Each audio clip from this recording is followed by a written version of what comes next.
বহুত মানুষ আছে এতিমরে গলায় ধাক্কা দেয়। মানুষ যখন ভিক্ষা নিতে আসে, গরিব মানুষ ভিক্ষা চাইতে আসছে, ওই মেয়ে আত্মাহিতে জানো, দোয়া কুনুত জানো, বাড়ি যেয়ে কাজ করবা, এই সব আজে বাজে কথা বলিয়া ভিক্ষা দেয় না। সাইলকে ধমক দিতে রাসূল করিম সাল্লাল্লাহু আলাইহি ওয়াসাল্লাম নিষেধ করেছেন, সাইলকে ধমক দিও না। গাড়িতে বসে যাচ্ছেন সাহেব, ট্রাফিক মোড়ে যখন সিগন্যাল জ্বলল, গাড়িগুলি দাঁড়ায় গেল, ফকির এসেছে, হাত নাই পাও নাই, বুড়া মানুষ, একটা পয়সা বার করে না। আবার এই মানুষটি ওই ফকিরকে ধমক দিয়া বার করে দিল। এরপরে এই লোকটি যখন কোনো মাজারের কাছে পৌঁছে গেল, 500 টাকার কড়কড়ে নোটটা ফেলে দিল। বলেন টাকা দরকার কার? মরা মানুষের না জিন্দা মানুষের?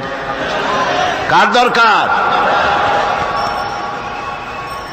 যার টাকা দরকার ছিল তারে দেওয়া হলো না, যার দরকার নাই তারে দেওয়া হলো। এরপরে লোকটা না খেয়ে যখন মারা গেল, পথের ফকির, রাস্তার ফকির, না খেয়ে মারা গেছে।